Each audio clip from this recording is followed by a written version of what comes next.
राधे राधे भक्तजनों। आज हम सुनेंगे सोमवार की व्रत कथा। प्राचीन काल की बात है। एक गांव में एक साहूकार रहता था। साहूकार बहुत अमीर था। उसके घर में बहुत धन दौलत थी, लेकिन उसकी कोई संतान नहीं थी। साहूकार इस बात को लेकर हमेशा चिंतित रहता। वह साहूकार भगवान शिव का परम भक्त था और भगवान शिव को प्रसन्न करने के लिए हर सोमवार का व्रत करता। व्रत के दौरान भगवान शिव और माता पार्वती की पूजा करता। शाम को शिवलिंग पर दीपक जलाता।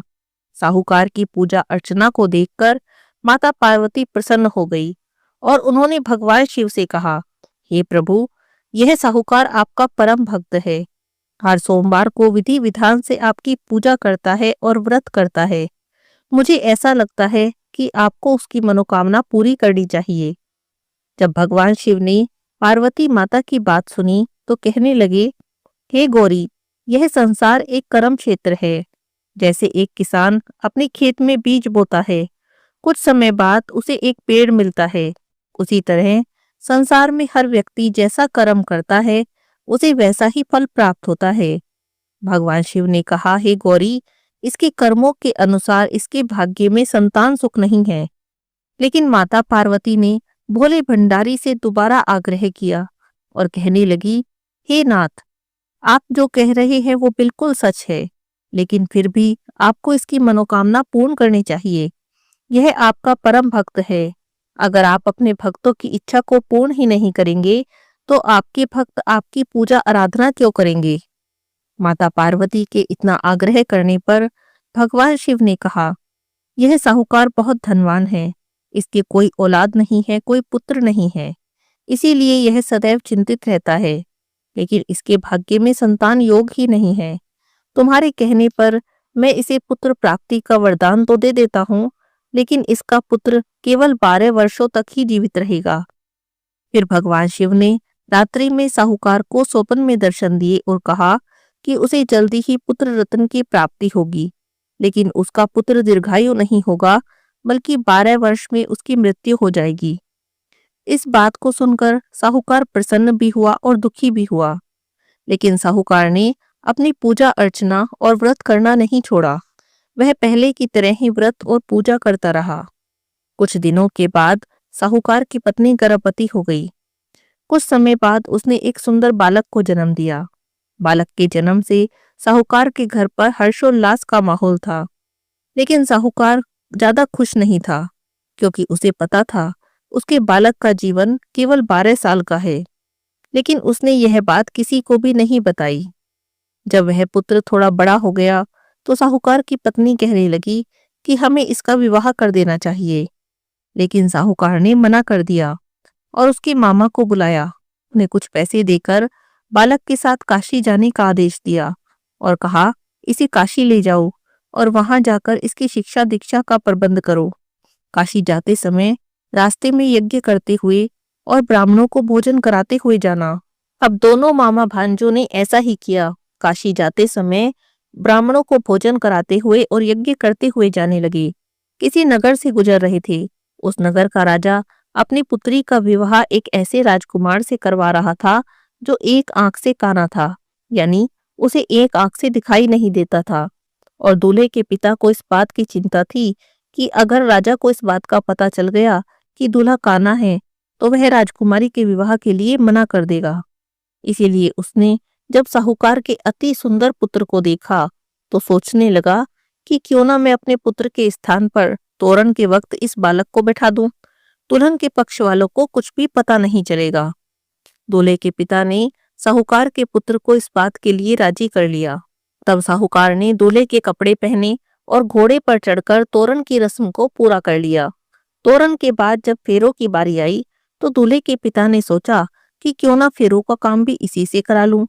तो उसने साहूकार के पुत्र से अनुरोध किया कि वह दुल्हन के साथ फेरे ले ले और जब विवाह संपन्न हो जाए तो यह बात किसी को न बताए। मामा भी राजी हो गया और बेटा भी राजी हो गया। विवाह समारोह पूरी हंसी खुशी से निमट गया। शादी संपन्न होने के बाद मामा भांजे तो काशी के लिए प्रस्थान कर गए, पर साहूकार के बेटे ने दुल्हन के कपड़ों पर लिख दिया कि तुम्हारी शादी मुझसे हुई है, लेकिन जिसके साथ तुम्हें विदा करेंगे वह एक आंख से काना है और मैं काशी में शिक्षा ग्रहण करने जा रहा हूँ। जब राजकुमारी ने अपने कपड़ों पर ऐसे लिखा पढ़ा तो उसने राजकुमार के साथ जाने से मना कर दिया और अपने पिता से कहने लगी, यह मेरा पति नहीं है। मेरा पति तो शिक्षा ग्रहण करने के लिए काशी गया है। जब यह बात फैल गई तो मजबूरी में दूल्हे के पिता को सारी बात बतानी पड़ी। दुल्हन के पिता ने अपनी बेटी को भेजने से इनकार कर दिया। इधर मामा भांजे दोनों काशी पहुंच गए। बालक शिक्षा ग्रहण करने लगा और मामा ने यज्ञ करवाना शुरू कर दिया। इसी तरह से कुछ दिन बीत गए। जब साहूकार का बेटा 12 साल का हो गया तो एक दिन अपने मामा से कहने लगा कि मेरी तबीयत ठीक नहीं और मुझे तो नींद आ रही है। तब मामा ने कहा कि तुम अंदर जाकर सो जाओ। साहूकार का बेटा अंदर सोने चला गया और वहीं पर उसकी मृत्यु हो गई। कुछ देर के बाद मामा ने अंदर जाकर देखा तो देखा उसका भांजा तो मरा पड़ा है। वह बहुत दुखी हुआ पर यज्ञ रोक नहीं सकता था, वरना यज्ञ अधूरा रह जाता। इसीलिए मामा ने किसी से कुछ भी नहीं कहा और वापस जाकर यज्ञ पूरा किया, ब्राह्मणों को भोजन कराया। उसके बाद मामा अपने मरे हुए भांजे को देखकर रोने लगा, जोर जोर से रोने लगा। उसी समय उसी मार्ग से भगवान शिव और माता पार्वती जा रहे थे। माता पार्वती ने किसी के रोने की आवाज सुनी तो भगवान शिव से कहने लगी, हे प्रभु, देखिए कोई मनुष्य रो रहा है। आप तो सबके दुखों को दूर करते हैं, इसके दुख को भी दूर करें। तब पार्वती माता मामा के पास गई और उन्होंने मरे हुए बालक को देखा तो हैरान हो गई, क्योंकि वह तो भगवान शिव के आशीर्वाद से वही साहूकार का पुत्र था। माता पार्वती कहने लगी, हे प्रभु, यह तो वही साहूकार का बेटा है। पार्वती माता को उस बालक को देखकर दया आ गई और भगवान शिव से प्रार्थना करने लगी, हे प्रभु, आप इस बालक को जीवन दान दें, वरना इसके माता पिता तो जीते जी मर जाएंगे।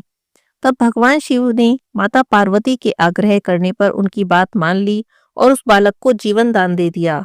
साहूकार का पुत्र जीवित हो गया। मामा भांजे दोनों अपने घर की ओर चले। रास्ते में साहूकार का पुत्र उसी नगर से निकला जहां पर कि उसका विवाह हुआ था। दुल्हन के पिता ने उस बालक को पहचान लिया। मामा भांजे को लेकर अपने महल में आ गए। दुल्हन के पिता ने एक समारोह किया और अपनी पुत्री को साहूकार के बेटे के साथ विदा कर दिया। साहूकार का बेटा जब अपने घर पहुंचा तो उसके माता पिता अपने घर की छत पर बैठे थे और सोच रहे थे, अगर उनका पुत्र सही सलामत वापस नहीं आया तो हम भी छत से गिरकर जान दे देंगे। उसी समय उसका मामा वहां आया और उसने कहा कि उनका पुत्र जीवित है और विवाह करके अपनी पत्नी के साथ वापस आ रहा है। जब साहूकार और साहूकारनी ने अपने बालक को जीवित देखा तो बड़ी खुशी से उनका स्वागत किया। साहूकार का पूरा परिवार खुशी खुशी अपना जीवन बिताने लगा। हे भोलेनाथ, जैसे आपने साहूकार के परिवार पर कृपा की, ऐसी ही कृपा अपने सभी भक्तों पर करना। बोलिए शंकर भगवान की जय हो।